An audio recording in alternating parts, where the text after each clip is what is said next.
My name is Jason Romine. I'm a Toronto Police Constable. I work at 52 Division, and I have epilepsy. A few years ago, I started noticing I'd have certain moments where I wasn't sure what it was, where somebody would be talking to me, and it was almost as though I couldn't answer them. Then these incidents started to occur more frequently. I had my major seizure. I was sitting at home, had two dogs, a German Shepherd and a little dog, like a lap dog. And it was almost like having a dream where somebody is trying to wake you up from the dream. And so, you could hear somebody in the distance saying something to you, but it's like you can't respond to it. I woke up in the hospital at Scarborough General Hospital to a doctor looking down at me and saying that I had a seizure.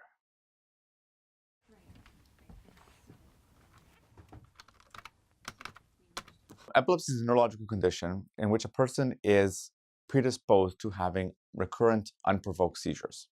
I don't know, what are you looking for? Just something comfortable, something that fits. You know, I think I'm just gonna get a coffee or something. Do you want like a juice or a water? Yeah, a bottle of water's fine. Yeah, cheers, thanks. All right, thank you. So a seizure is an abnormal generation of electrical activity in the brain, which can affect behavior. Can I try this on? Sure, right over there, thanks. There are different kinds of seizures. The most common that people think about is something called a tonic-clonic seizure. This is what people typically think of when someone is, quote, having a seizure or having a fit. And they think of them falling on the floor and convulsing and shaking. So while this is the most common, it's not the only type. Ones that I typically think about are ones where the person is unaware, so they're having a focal seizure with impaired awareness.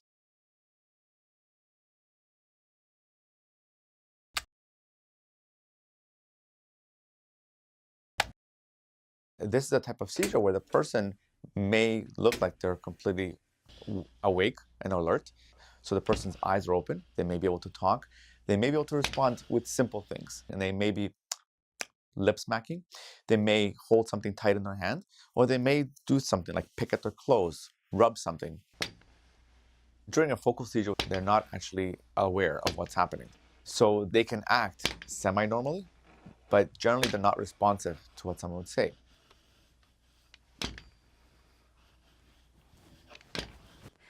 Ma'am, are you okay in there?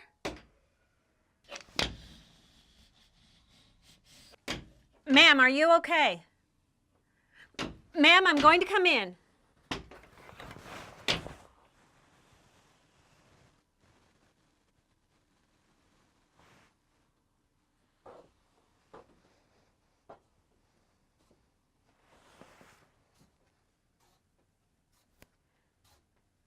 Ma'am?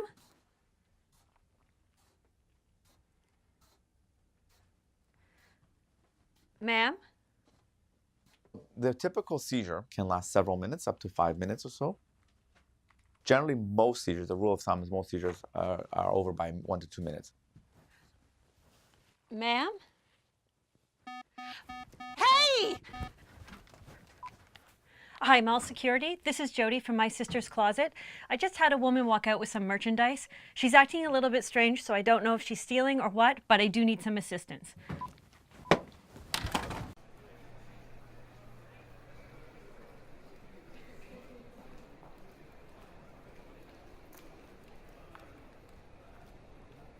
Most officers have been in a situation where it's a busy night. One of the calls that you can get when they're not exactly sure what's happening is an unknown trouble, is what it's called. There's a person on the phone. They're saying that they need help. They're saying that they're scared. There's a lot of calls that I think could be mistaken for something else when somebody's having a seizure.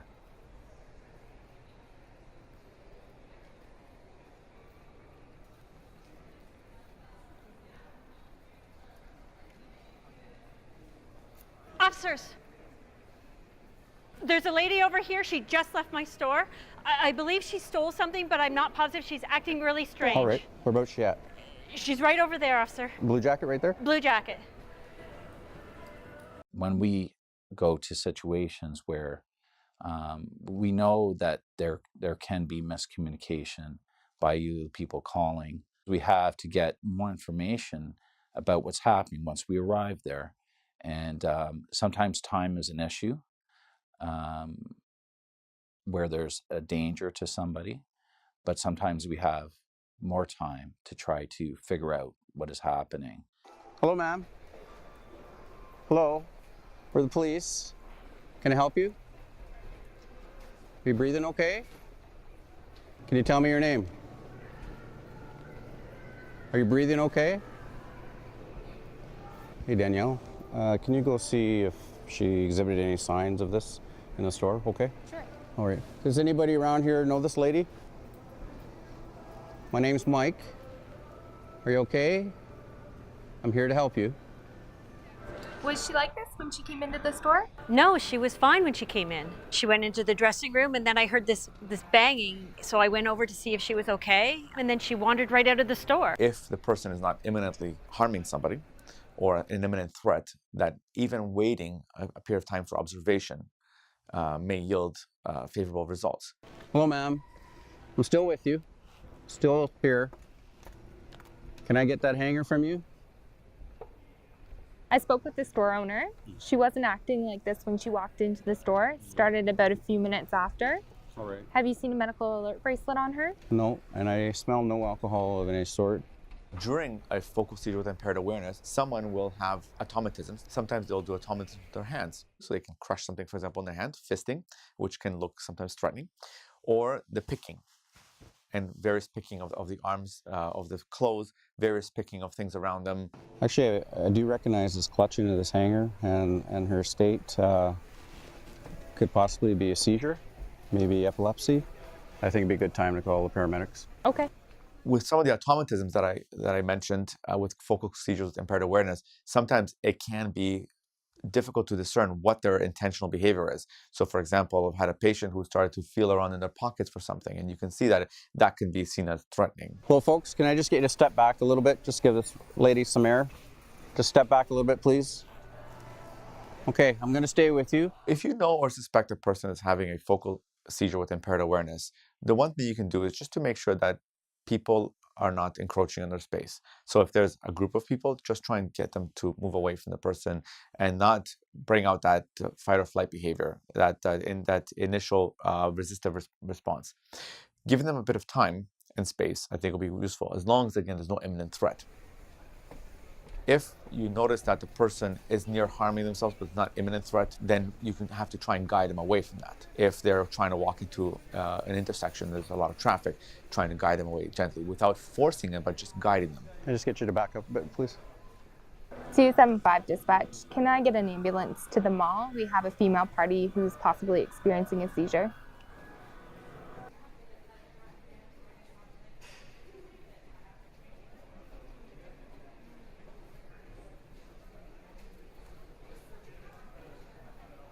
You're just coming out of a seizure, you're confused, you don't really know what happened, or you might have an inkling that you've just gone through that and you have police officers talking to you. There might be other people standing around watching what has happened. So you might be embarrassed about that. And not that you should be, but sometimes that's the effect. Hello, ma'am. It's okay. It's okay. We're the police. When the patient in a post-ictal state coming out of a seizure can display some behaviors which can be mistaken as aggressive, violent, they're quite confused when they come out of it. And one of the things that can make this worse is being held down, resisted, restrained, contained in some form. And some patients will be more aggressive towards that and fight back, even though they're not aware they're doing it. Just wondering, do you have epilepsy? What? Do you have epilepsy? Yes. Okay. Just wondering that you might be having a seizure. No. No? All right. We're going to stay with you for a bit and get you help.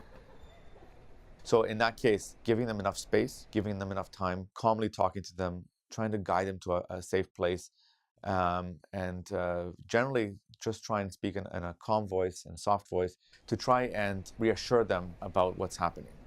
You feeling better seated? Yeah? Would you be okay if my partner Danielle takes that shirt from you? Is that all right? There you go. Can I get you some water? So mens rea would be the intent of someone to commit a crime. In the scenario with the woman taking the clothing out of the store, if she was having a seizure, the intent may not be there. She's not trying to steal that item of clothing. She doesn't know what she's doing. And she doesn't have control of what she's doing, then she can't have that intent to steal that item. Hi, ma'am. I just wanted to let you know what we think is going on. It appears that the woman's had a seizure, and I just wanted to return your shirt. Obviously, there's no intent, so I just wanted to let you know what was going on, all right? Thank you, officer. I appreciate your help. Okay, have a good day.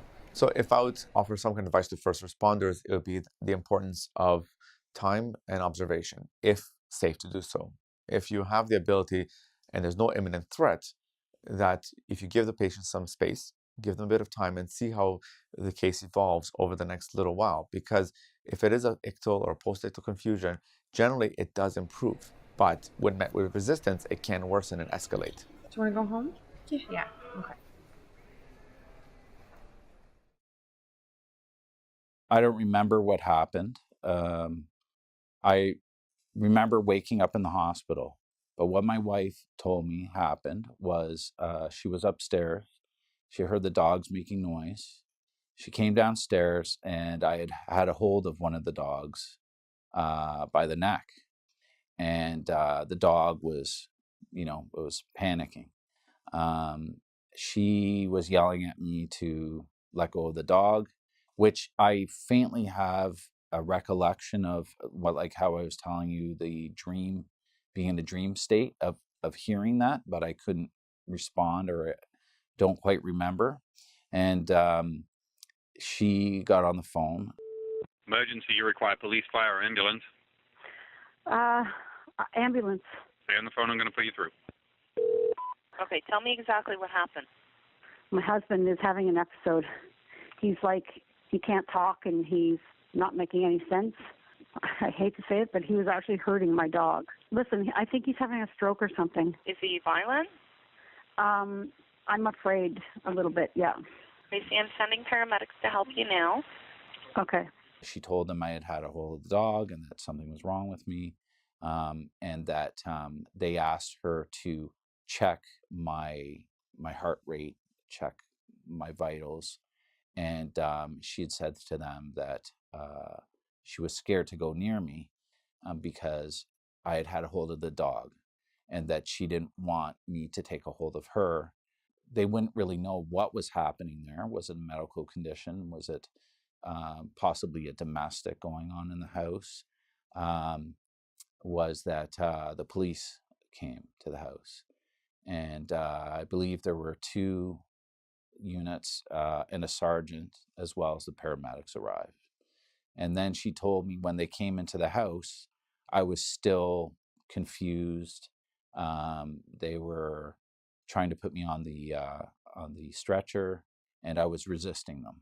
I was pushing them back, not wanting them to take control of me. And then we went up to the hospital, and after some time, that's where I woke up.